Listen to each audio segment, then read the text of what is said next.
Hi, how are you? I hope that at whatever time of day it is that you are listening to this, that you are well. This is a very short introduction.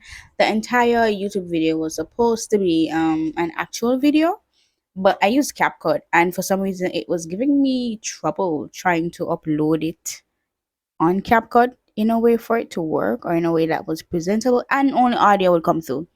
So this is basically a little podcast, and this is the only video that you will see because of difficulties. But I do hope that you enjoy the video, and if you have any comments, any opinions, you can leave it down in the comment section, and I'll get back to you at a later date. So let's talk about telecommunications. I officially begin and get to the meat of the matter, I would just like to educate you a bit on two of Jamaica's largest telecommunications sector, and many of us would know them, many of us use them, and these are Lime and Digicel. Now, Lime was not always called Lime, which stands for Landline Internet Mobile Entertainment, but it was called the Cable and Wireless Jamaica, which some of us, I think we should know what that is or know that familiar name.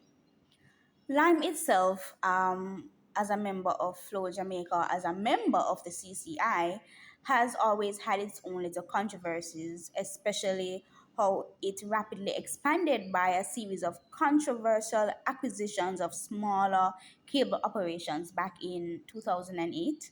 And some of the services that they used to offer would, especially to corporate customers, would include high-speed VLAN, collocation, dedicated IP services. I mean, all of this has grown, and Flow has now become one of the most successful telecommunication centers in Jamaica.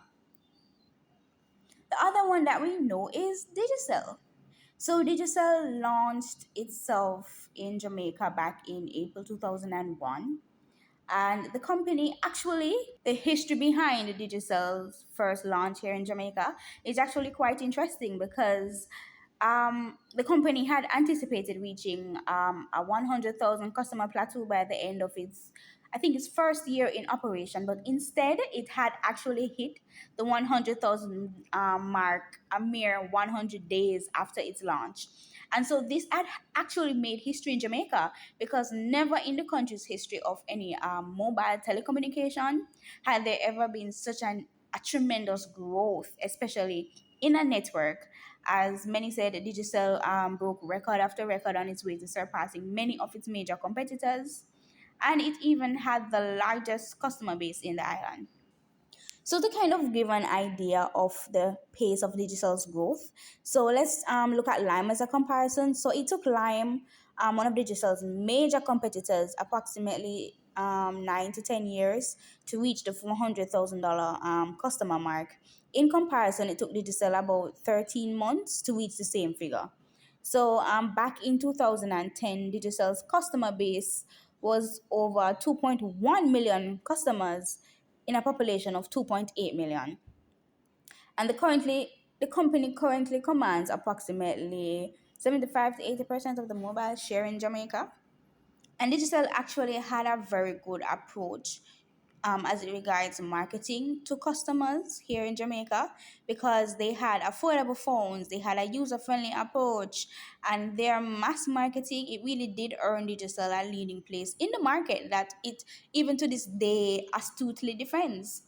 And even then, Digital has branched out into working with Jamaican sports, musical events, and according to some critics, have raised created brand awareness that would be difficult to lose. It has cemented quite its place in the Jamaican telecommunications sector. Now, while the telecommunications sector in Jamaica, has seen significant growth, there are a lot of challenges as it relates to the expansion of the sector and especially foreign ownership and how it impacts on the developmental agenda of the Caribbean, which is a very important thing that we should all look at. And so I'm here to give you a little bit of juice and to just educate you a little bit on the issue. So, the telecommunications sector has become one of the most fundamental sectors for economic growth. social development, and global concatenation in this era. For small, open economies like Jamaica and the wider Caribbean, the foundation for participation in this global economy lies with the telecommunication infrastructures, as not only just does it just facilitate trade and investment, but it also facilitates innovation and the cultural exchange. So telecommunication systems are normally affordable and reliable as it enables superior education, financial services, techno entrepreneurship, and health service administration, making it essential to sustainable development strategies. So, Jamaica's telecommunication sector has undergone various reforms. It has transposed to a liberal market hegemonized by private and foreign owned firms, moving away from a state monopoly. Although this transformation has significantly expanded accessibility to telecommunication services, it has, however, highlighted the many structural challenges that limit further expansion and the sector's development. So, the growth of what many call the orange economy, which encompasses the cultural and creative industries at any regional level, is highly linked to telecommunication, with with a strong comparative advantage, particularly in musical and cultural exports. The Caribbean and its success of the orange economy depends heavily on the telecommunication sector and its connectivity system, which are still largely controlled by foreign agencies. Now, this raises questions about proprietorship, sovereignty, and the value captured within the development module of the Caribbean. So prior to the liberalization of Jamaica's telecommunication system in the 1990s, it was a state-owned monopoly characterized by slow technological innovations with limited service coverage.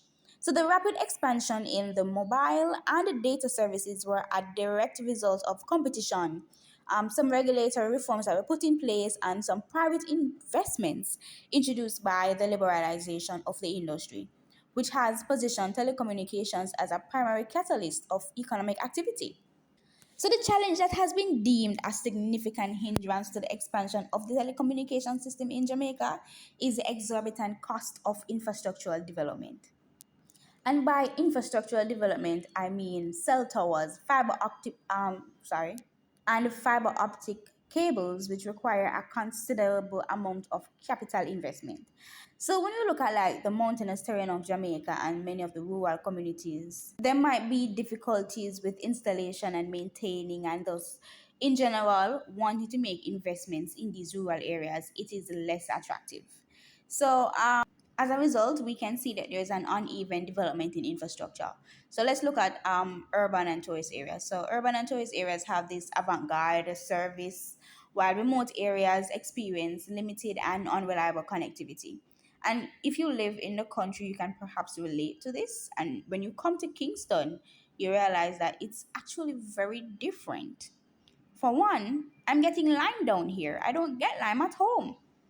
So this in itself is a kind of geographic disparity because it reinforces socioeconomic polarity and limits the potential for inclusive growth. They're not as inclusive as they like to pretend to be. So while competition was good and it did introduce much to liberalization, the concentration of Jamaica's telecommunication market still remains. So the number of large firms that dominate the mobile and broadband services are a minority, and it thus reduces the intensity of the competition. So with limited competition, there are higher prices, measured innovation, and diminished consumer choice, especially in broadband and internet services. So, the market concentration functions as a deterrent to new entrants, as established enterprises benefit from brand visibility, extensive infrastructure, and financial dominance. Speaking of extensive infrastructure and financial dominance, Lyman Digital have had lots of arguments as it relates to tower sharing, especially back in 2009, 2008, 2009. There were a lot of issues regarding that. And then we had a deal between Claro, which was one of the telecommunication sectors that came over from Honduras because Digicel had actually expanded over there. So Claro and Digicel actually had a little tiff, And they had actually signed a deal that was very surprising to market watchers at the time because the relationship was not, it wasn't really a good one.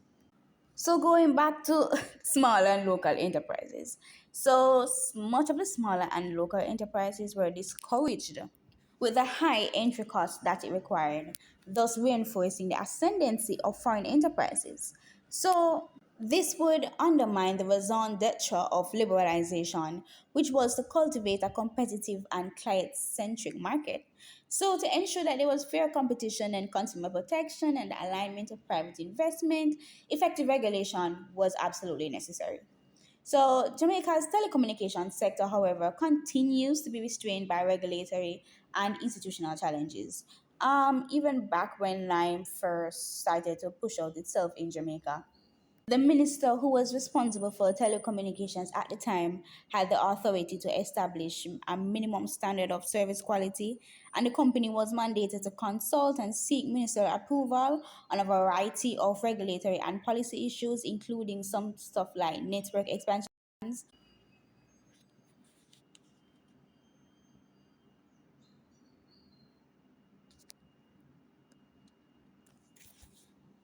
in itself with literally no government supervision. The ministry, however, at the time had limited regulatory capacity, and they were apparently satisfied with the status quo that was presented to them. Therefore, Lime was basically regulating itself with literally no government supervision.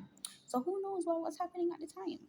you know and regulators are tasked with balancing competing objectives and attracting foreign investments and achieving universal access.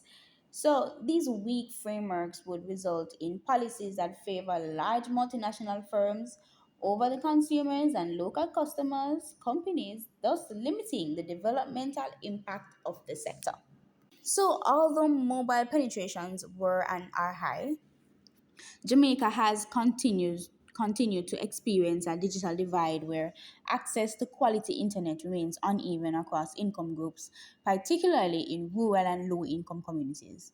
So this divide has serious impacts on education, employment, and even social mobility, as during periods of increased reliance on digital platforms, different access exacerbates existing prejudices. And as such, failure to address these issues, they diminish the transformative potential of telecommunications as an initiator of inclusive development.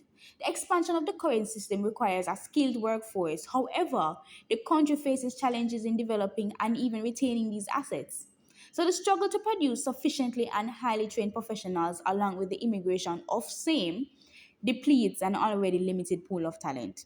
So the resulting action is the reliance of the telecommunication firms on foreign expertise, thus limiting opportunities for local growth. So this in itself reduces knowledge transference and it weakens the sector's contribution to national development. So while internationally owned firms bring technological advancements and technical experts to the Caribbean, which has accelerated the adaptation of modern systems and it has provided us exposure to international standards. So this is how we know when we are being snubbed, right? So this in turn has improved the sector's service quality and efficiency. This transfer of knowledge can lead to a broader innovation as improved connectivity enables e-commerce and participation in the global value chain along with many entrepreneurial opportunities. As a catalyst for modernization, the telecommunications sector's improved infrastructure, it supports productivity and even contributes to job creation and skill development. So it generates direct employment in network operations and indirect employment in industries such as information technology. So, with the development of foreign ownership, it has fostered immense growth, right? There are some significant limitations as it regards to profit repatriation and local retention. So, on account of the companies being parented internationally, a considerable amount of the profits generated by the Caribbean telecommunication companies are transferred to the international parent companies, thus limiting the accrual of domestic capital. So basically, the money isn't staying in the country, it's going out of the country. We're not getting anything from it, thus, there's nothing to build from. So, this outflow of profits intensifies the trade balance and undermine the economic resilience of the small economy that we have. So it reduces the available funds for domestic reinvestment and it weakens the long term development of the sector because while they generate economic activities, the final beneficiaries are often located internationally. So, ownership of this kind oftentimes impels the ability of Caribbean governments to mold their telecommunication sectors to match national development proceedings. The tendency of such corporations to even rely on imported materials even limits the development of local supply chains and governments. Out of the fear of discouraging foreign investment, they are reluctant to impose stricter regulations or universal service obligations, which really and truly I understand, but at the same time, you could, you know. So these ensuing policies that place primacy on profitability rather than affordability hinders access and digital equity, and it results in the reduction of opportunities for domestic enterprises to join the sector and reduces the multiplier effect of telecommunication investment while simultaneously weakening its role as a pillar of structural transformation. So another way that I personally see this is like it's like we're giving a lot and not getting back much. So let's look at the developmental agenda of the Caribbean. Now, the Caribbean has had an emphasis on inclusivity and economic diversification advancement in technology and regional integration, right? So, when telecommunication is paramount to achieving these goals, the dominance of the foreign enterprises within the sector, it complicates the agenda. So, while it is necessary, excessive dependence, which is what we have here in the Caribbean, excessive dependence, it presents a risk in reinforcing patterns of external control and economic susceptibility. So, in order for the telecommunications sector to have a meaningful and contribution to their development, it is a requirement for Caribbean states. Well, it should be a requirement for Caribbean states to enforce stricter regulatory frameworks, stimulate competition, and ensure the alignment of foreign investments with the social and economic priorities of the region. Cooperation through regional institutions should aid in enhancing the bargaining power of the Caribbean and promote a more harmonized regulatory standard. If a coordinated approach is to be adopted, Caribbean states can enhance the negotiation with multinational firms and ensure that the development of the region's telecommunication sector aligns with the regional goals of the Caribbean. It makes no sense doing business with somebody who does not see your goals as important. And many of these multinational people, they don't see the Caribbean goals in mind, they see their own personal profit. So, to kind of conclude this whole thing, the expansion of Jamaica's telecommunications sector is riddled with many challenges ranging from the high infrastructure costs to skill shortages and the digital inequality. So, it limits the sector's ability to implement inclusive, sustainable development in the country, despite much of the significant progress made since liberalization. And while it has facilitated capital investment and the service expansion, along with its pivotal role in the development of the telecommunication network in Jamaica and the Caribbean, foreign ownership has magnified the concerns about profit repatriation, weak economic linkages, and policy influence. Its impact is equivocal, offering both risks and opportunities. So fundamentally, the challenge faced by Jamaica and the Caribbean is not whether the region should or shouldn't engage with foreign investment, but how to ensure that we are managing it effectively and efficiently. So, the implementation of steadfast regulations and harmonious regional cooperation with focused efforts on building the local capacity, the telecommunications sector can be utilized as an immensely powerful tool for development rather than dependency.